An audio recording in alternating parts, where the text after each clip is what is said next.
Noite boa mesmo, sim ou não? Então tá bom. Boa noite a todos vocês. Que Deus esteja com cada um de vocês, dando paz, segurança, coragem e firmeza para todos nós continuarmos em frente. Uma boa noite também aos nossos amigos que estão nos acompanhando aí por meio do YouTube. Que Deus também esteja com você, esteja te abençoando e que você consiga sentir a presença de Deus também ao seu lado aí, te dando a segurança e a certeza de que mesmo em meio às lutas, Deus está cuidando de tudo. Eu, mais uma vez, estou muito feliz em poder estar aqui, é sempre um privilégio poder dividir a palavra de Deus. É uma tarefa muito grande ao ser humano, vocês não acham isso?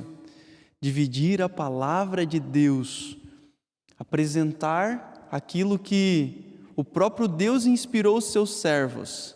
A tradição bíblica conta que quando os escritores bíblicos iam escrever o texto bíblico, eles escreviam uma palavra, oravam, escreviam outra palavra, oravam, outra palavra, oravam. De tão sagrado, de tão sacro que é a palavra de Deus. E quando eles erravam uma letra dentro de uma palavra, eles queimavam tudo que tinham feito naquele livro e recomeçavam o seu trabalho, escrevendo uma palavra, orando, uma palavra, orando. Palavra de Deus. A palavra de Deus é a verdade. Ela é estabelecida diante da terra como uma testemunha viva de que existe um Deus no céu que é capaz de amar o pecador. Que palavra poderosa é a palavra do nosso Deus. Quero convidar você, pegue ela, pegue a Bíblia, a palavra de Deus inspirada por Ele, coloque pertinho do seu coração. Vamos conversar com o nosso Deus pedindo a direção do Espírito Santo para podermos entender a mensagem dessa noite. Senhor Deus, que privilégio é poder estar diante da igreja que o Senhor escolheu na terra para ser a remanescente, para ser a testemunha viva diante desta terra, que existe um povo que é decidido a servir a Ti, custe o que custar. Que mesmo que todas as forças do mal se levantem contra esta igreja, nós decidimos permanecer em pé, sendo fiéis a Ti. Muito obrigado porque fazemos parte deste povo. Muito obrigado porque temos a Tua palavra como instrução de verdade, a fim de que vivamos segundo o Teu querer.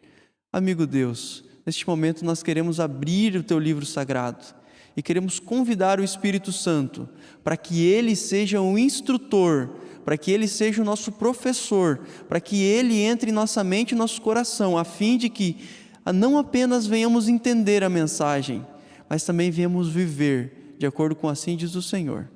Em nome de Cristo nós oramos pedindo essa bênção, pedindo também que o pecador que aqui na frente seja desfalecido e que Tu seja aquele que apresente a mensagem. Em nome de Cristo oramos. Amém. Muito bem, meus amigos, vou convidar você a abrir a sua Bíblia no livro de Hebreus, no capítulo 13, no verso 8. Hebreus, capítulo 13, verso 8, é um texto que muitas pessoas conhecem de cor, porque é um texto bem curto e bem impactante. Hebreus, capítulo 13, verso 8, diz que Jesus Cristo, ontem e hoje, é o mesmo e será para quanto tempo? Para sempre. Jesus Cristo, ontem e hoje, é o mesmo e o será para sempre. Este é Jesus Cristo, o autor da vida. Eu lembro, uma das primeiras vezes que eu fui ter a experiência com a pessoa de Jesus sendo exaltada. Eu sempre fui nas classes das crianças. E eu lembro de uma vez que eu não quis ir na classe das crianças e não sei por que eu não fui obrigado a ir para lá e fiquei na classe dos adultos, na escola sabatina. E estava sendo falado sobre Jesus. E era muito falado sobre Jesus. Tipo assim, o tempo inteiro eles falando sobre Jesus. E eu fiquei olhando aquele negócio ali, mas por que o pessoal fala tanto sobre Jesus? Por que ele tem que ser tão exaltado? Eu disse outra vez, foi até o dia que eu fiz a matéria de Cristologia, eu pude entender quem é Jesus. Quem Jesus é? Ele é o mesmo ontem, hoje e o será para sempre. Quem que é Jesus? Ele é o próprio Deus. Eu acho muito interessante que o profeta João, quando ele vai fazer a aplicação do que está escrito em Gênesis capítulo 3, quando nós fazemos a leitura do capítulo 3 de Gênesis, do verso 15, se nós formos ler o capítulo inteiro, a gente vai ver que é um capítulo inteiro de diálogo entre Satanás e Eva, depois entre Eva e Adão, depois entre Deus e Adão, depois entre Deus e Eva, depois entre Deus com Eva, Adão e Satanás. Ele vai fazendo essas trocas assim no capítulo. Aí chega o verso 15, onde apresenta o próprio Deus dizendo: porém, inimizade entre ti e a mulher. Nós encontramos aqui nesse texto o próprio Deus dizendo: olha, é eu que vou entrar na tua descendência, mulher. Ele não diz: eu vou enviar alguém para entrar na tua descendência. Deus ele falou que se o ser humano ele cometesse o pecado, certamente ele morreria. E desde o primeiro dia de história, onde o pecado entrou nessa terra, houve a morte. No verso 21, nós vemos que Deus ele faz vestimenta de peles para Adão e sua mulher e os veste.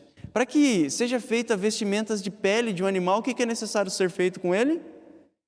Ele precisa ser morto. Deus falou: se vocês pecarem, o que vai acontecer? Vocês vão morrer. O salário do pecado é a morte. Ação e reação.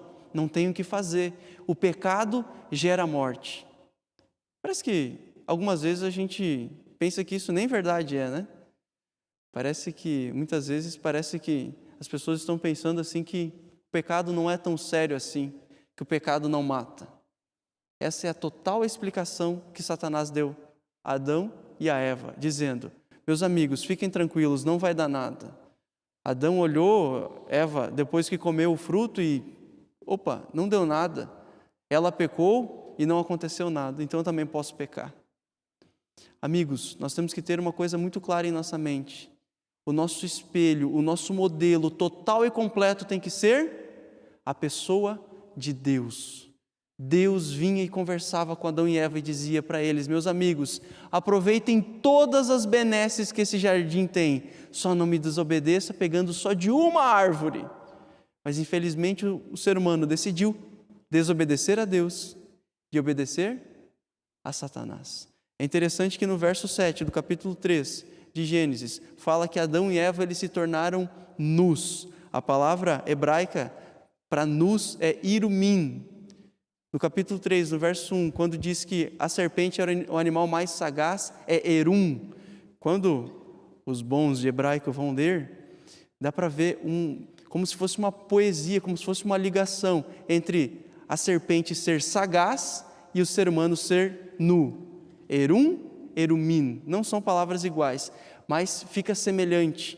Adão e Eva, Adão, a humanidade, antes do pecado era semelhante a Deus. Depois do pecado ele fica semelhante a quem? A Satanás. Mas Romanos capítulo 5, verso 8 diz para nós que Deus, ele provou o seu próprio amor, tendo enviado o seu Filho a morrer por nós, quando nós ainda éramos o quê? Pecadores. O amor de Deus, ele é superior a cada um de nós. Por isso que Deus, ele não tem amor, assim como 1 João capítulo 3, verso 4 diz, Deus é o próprio amor. É diferente eu ter e ser. Deus, ele é o próprio amor. E ele nos amou de tal maneira que ele disse: olha, eu vou vir e eu vou colocar inimizade entre essas duas descendências. A partir da minha entrega vai ter 2 povos aqui nessa terra. Eu vou me apresentar para o resto da humanidade, para que eles possam tomar uma decisão e saber quem que eles querem servir. Nós, com o pecado de Adão e Eva, não tínhamos nada com que ver. Entretanto, Gênesis capítulo 1, verso 26, diz que Deus ele deu a Adão e Eva o domínio sobre toda a terra, sobre toda a criação, sobre tudo que existe. E por causa da desobediência daquele casal, toda a humanidade, todo o planeta, ele veio sofrer a consequência. Entretanto, como dito, Deus, ele não abandonou o ser humano. E em João, no capítulo 3, no verso 1. Você conhece de cor esse texto, mas uma coisa que me impacta, e eu confesso que mexe muito comigo, que graças a Deus eu tive o privilégio de estudar um pouquinho já. E algumas vezes nós quase que nos tornamos soberbos com aquilo que nós temos, com as coisas que são tão boas que nós desfrutamos hoje em dia. Como, por exemplo, hoje nós estamos num lugar aqui com bancos, estofados, temos energia elétrica, temos o som, enfim, temos segurança, aí tudo bonito, tudo bem feitinho. Se fosse tempos atrás, nós não teríamos isso. Mas hoje, pelo fato de termos, parece que a gente já se acostuma. Ou a gente ter água encanada em casa, luz elétrica em casa. Hoje em dia a gente nem dá mais bola para isso. Mas se fosse anos atrás, quem sabe 100, 200 anos atrás, o padrão de vida que nós temos hoje seria o padrão de vida de um burguês, de alguém extremamente rico. Mas pelo fato de nós já termos aqui, já ter feito parte do nosso cotidiano, parece que nós acostumamos, já nem damos mais tanta bola. Mas de uma coisa, dentro da teologia, nós nunca podemos esquecer: quem é Deus? Quem é Jesus? E João, ele deixa claro para nós que no princípio era o Verbo. E o Verbo estava com Deus. E o Verbo era Deus. Ele estava no princípio com Deus. Todas as coisas foram feitas por intermédio dele, e sem ele, nada do que foi feito se fez. A vida estava nele, e a vida era a luz dos homens. A luz resplandece nas trevas, e as trevas não prevalecerão contra ela. O que é a escuridão? É a ausência de luz. O que é o frio? É a ausência de calor. O que é um mundo sem a presença completa e total de Deus? É isso que nós vemos hoje. Quando Deus, Ele criou, e este Deus, dentro da divindade, a pessoa que criou foi o próprio Jesus. Gênesis 1, verso 1 diz que Deus criou o céu e a terra no princípio. O verso 2, o Espírito de Deus pairava. E no verso 3, vai apresentando que é a palavra que cria todas as coisas. E João capítulo 1 apresenta para nós que a palavra, este verbo, era Jesus, e Jesus era Deus. E este Jesus, este Deus, no verso 14, ele se encarnou. Ele se fez carne e habitou entre nós, a fim de fazer o quê? A fim de apresentar a graça e a verdade, para que víssemos a glória do Pai, a glória do próprio Deus. Jesus, ele abandonou tudo o que ele tinha no céu para viver uma vida miserável, se assim podemos dizer, aqui na terra. Comparado até mesmo o conforto que nós temos hoje em dia, a vida de Cristo não foi nem um pouquinho boa. Nem um pouquinho boa. Atravessando desertos, inúmeros perigos, não tinha nem um pouco de conforto, de transporte, de sono. A comida, muito provavelmente, não era uma comida com selo do Imetro, como nós temos hoje, né? Uma comida que tem uma vigilância sanitária para ser cuidado. Nós vivemos numa situação muito boa hoje em dia. Estamos colocados por Deus numa situação muito boa, somos muito privilegiados. Mas Jesus, ele abandona tudo o que existe de melhor, porque ele tinha um objetivo muito claro: salvar do pecado os seus filhos. Por isso que no verso 12, João ele continua essa explicação, e ele diz para nós, no verso 12 do capítulo 1 de João, diz que a todos quanto o receberam, deu-lhes o poder de serem feitos filhos de Deus, a saber, os que creem em seu nome. Tiago fala que até os demônios creem em Deus. E agora os demônios são filhos de Deus também? João capítulo 8, o verso 32, que é um texto muito famoso. Graças à bondade divina. Apresenta aqui, quando nós conhecemos a verdade, o que a verdade faz? ela nos liberta. Só que antes do verso 32, vem o quê? Antes do 32, o que vem? Vem o 31, muito bem, Eliane, olha aí que beleza. Vem o 31. E o que está dito no verso 31? Disse pois Jesus aos judeus que haviam crido nele. Aquele que crê em Jesus se torna o quê? Filho de Deus. E ele diz para aqueles que creram nele: se vocês permanecerem na minha palavra, verdadeiramente são o quê? Meus discípulos. A condição de ser filho de Deus não é apenas crer que Deus é Deus e que Deus fez o que Deus fez. Mas a condição para ser considerado filho de Deus é permanecer naquilo que Deus estabeleceu para nós, como norma de vida. E qual que é a nossa norma de vida? É o padrão do céu. É o padrão estabelecido em sua palavra. Por isso que a Bíblia é a apresentação daquilo que Deus espera de nós. E o principal objetivo da Bíblia é fazer a revelação especial de Jesus Cristo.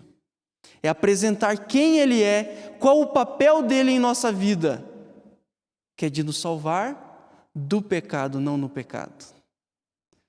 Meus amigos, minhas amigas, meus irmãos, minhas irmãs, sabe que eu tenho olhado o panorama nacional e me perguntado, este é o mesmo panorama mundial? Às vezes, parece que a gente quer apressar coisas nacionais sem saber se o mesmo panorama acontece de forma mundial. E aí eu lembrei do capítulo 21 de Lucas, que Jesus fala que antes da volta dele, haveriam sinais no sol, na lua, nas estrelas. As pessoas ficarão aterrorizadas com as coisas que aconteceriam sobre a terra. Mas aí nós olhamos para a nossa realidade e pensamos, puxa vida, mas está tudo tão bom, né? Normalmente as pessoas têm bom emprego, olha só a nossa igreja, que beleza, que coisa boa que é, né? Louvado seja Deus, olha a nossa roupa aqui, todo mundo bem vestido, né? Todo mundo bonito, todo mundo cheiroso, que coisa boa. Todos confortáveis, parece que nos acostumamos com uma vida tranquila. E queremos isso, sonhamos com isso. Eu não vou apoiar nunca aquilo que vai trazer o caos para a minha vida, para a minha família, para a minha igreja, nunca, jamais. Mas e se o caos vir? Jesus é ontem, hoje e o será para sempre. A mesma pessoa, o mesmo Deus. E o que eu tenho que fazer mesmo em meio às adversidades, não apenas econômicas, mas o grande problema é a adversidade moral. Diante da adversidade moral que o mundo apresenta para cada um de nós nos últimos dias, o que eu tenho que fazer? Permanecer em Cristo, não me submeter ao mundo. E como que eu vou fazer isso? Eu preciso conhecer a verdade. E eu não posso esnobar a verdade. Eu não posso fazer de conta que eu não sei dela. Eu preciso viver a verdade que Deus me apresenta. E a verdade está em Cristo. E Cristo, Ele precisa, amigos, ser colocado no lugar devido dele, que é no centro da nossa vida. Adão e Eva, eles cometeram um pecado, porque no verso 5 do capítulo 3, Satanás falou para Eva que se Eva comesse, assim como Deus, ela seria conhecedora do bem e do mal. Ela tirou de Deus o lugar onde ele deveria ter estado desde sempre. Por isso que ela cometeu o pecado. Nós não podemos tirar de Deus, nós aqui que já sabemos a consequência do pecado, nós não podemos tirar de Deus o lugar dele. E o lugar de Deus é no centro da nossa vida. Jesus, ele precisa ser exaltado na nossa vida. Jesus, ele precisa ser colocado de maneira completa e total no centro da nossa mente e no centro do nosso coração. Nós precisamos tomar essa decisão, queridos, não apenas porque cremos e porque sabemos ou porque conhecemos. Nós precisamos fazer isso, porque nós somos filhos de Deus mediante aquilo que Cristo fez por nós. Nós temos que estar dispostos, assim como Deus, a abandonar tudo. Cristo abandonou tudo no céu para viver aqui nessa terra. Se tirarem tudo de nós, abandonaremos a Cristo? Se hoje os nossos filhos, os nossos parentes fossem mortos, se hoje a nossa fé fosse provada verdadeiramente, como Cristo fala, que nos últimos dias isso acontecerão, como eu estaria? Eu continuaria de pé porque Cristo está entronizado na minha vida? Ou eu desmaiaria de terror e anularia quem Cristo é? No capítulo 14, no verso 7 de Apocalipse,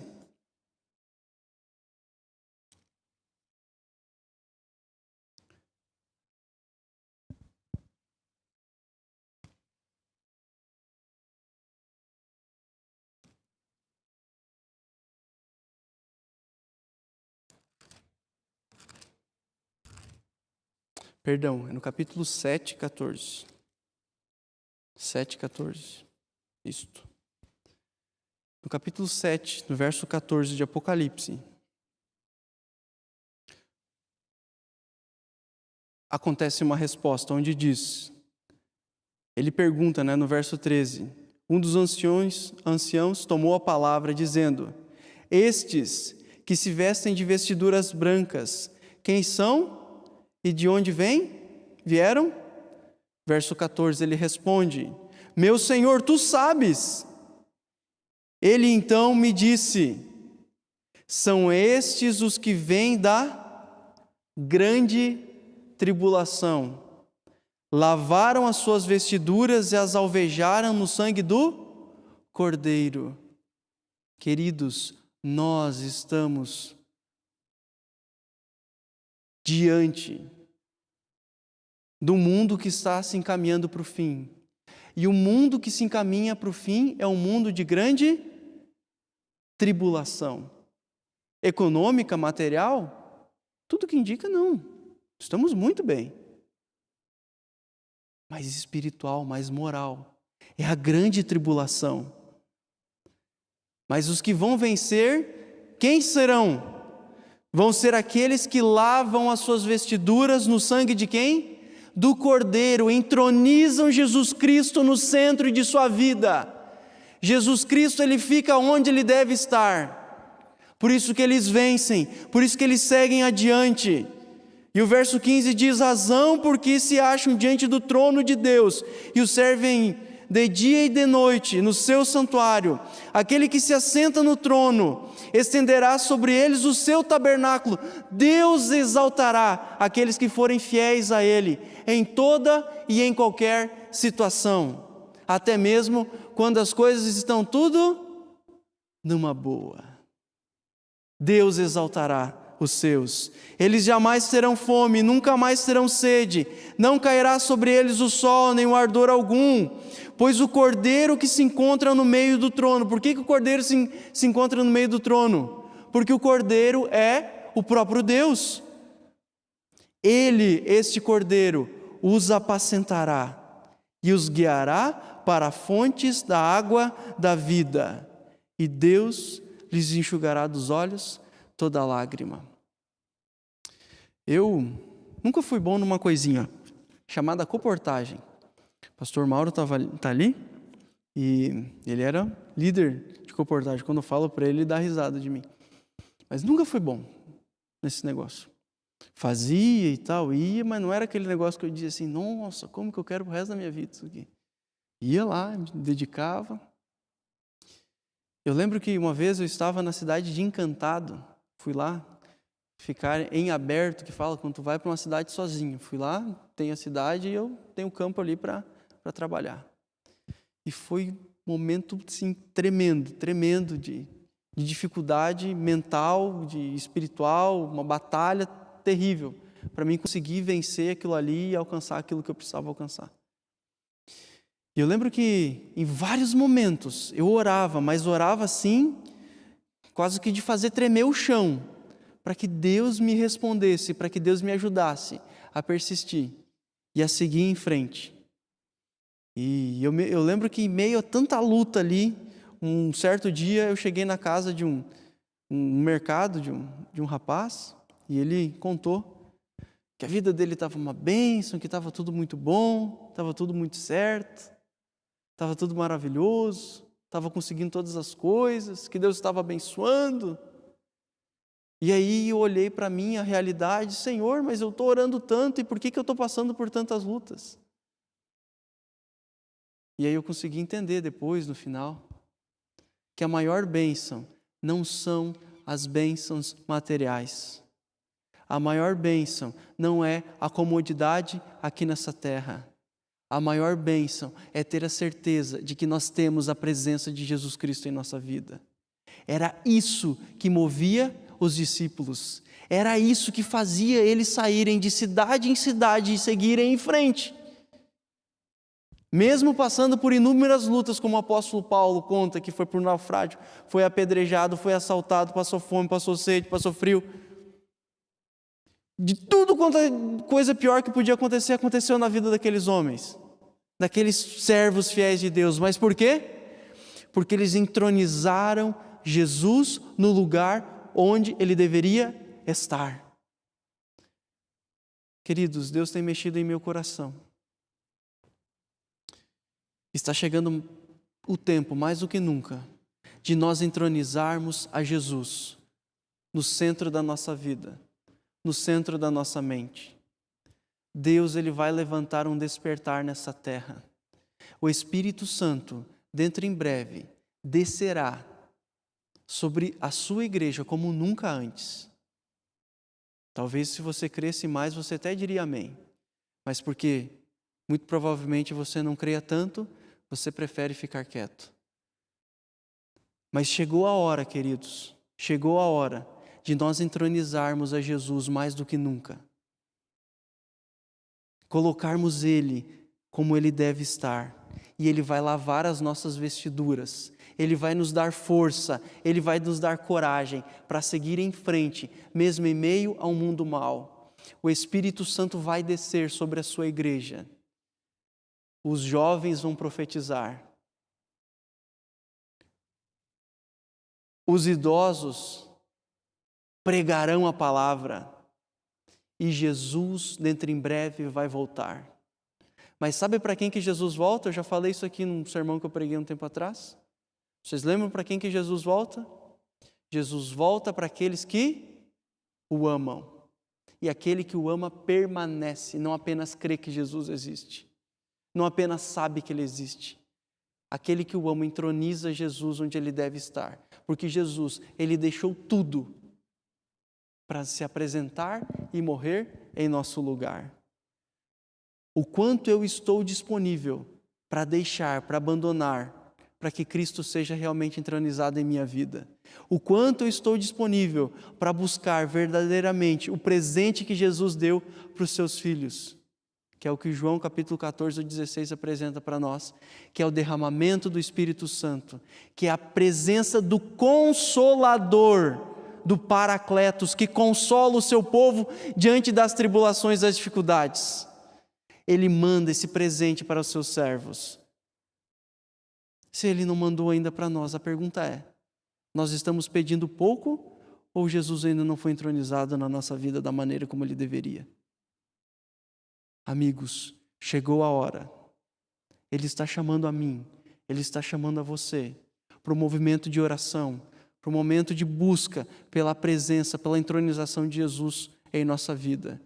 E em resposta a isso, Deus, Ele vai dar coragem, Ele vai dar fé, Ele vai mostrar o caminho para nós vivermos neste mundo com as mãos erguidas e dizendo: que alegria é viver em um mundo tão terrível. Por quê? Porque dentro em breve Jesus vai voltar. É só assim. Caso contrário, a gente vai ficar aí com a nossa historinha. Ai, que medinho que vai vir um presidente aqui, outro presidente ali, um governo aqui, outro ali. Não adianta governo humano se Cristo não estiver entronizado em minha vida. Os discípulos, eles pregavam enquanto imperadores terríveis estavam ali atrás deles, e eles pregaram o Evangelho. Por quê? Porque Cristo estava entronizado na vida deles. Onde Jesus está na sua mente? Onde Jesus está no seu coração? O que você está disponível a deixar de lado para que Jesus ocupe o verdadeiro lugar que ele deve ocupar? Jesus está voltando. O presente do Espírito Santo será dado para aqueles que não apenas creem, mas permanecem. Estes vão ser lavados pelo sangue do Cordeiro e vão ser exaltados por Ele diante do trono do próprio Deus. E lá habitarão quanto tempo?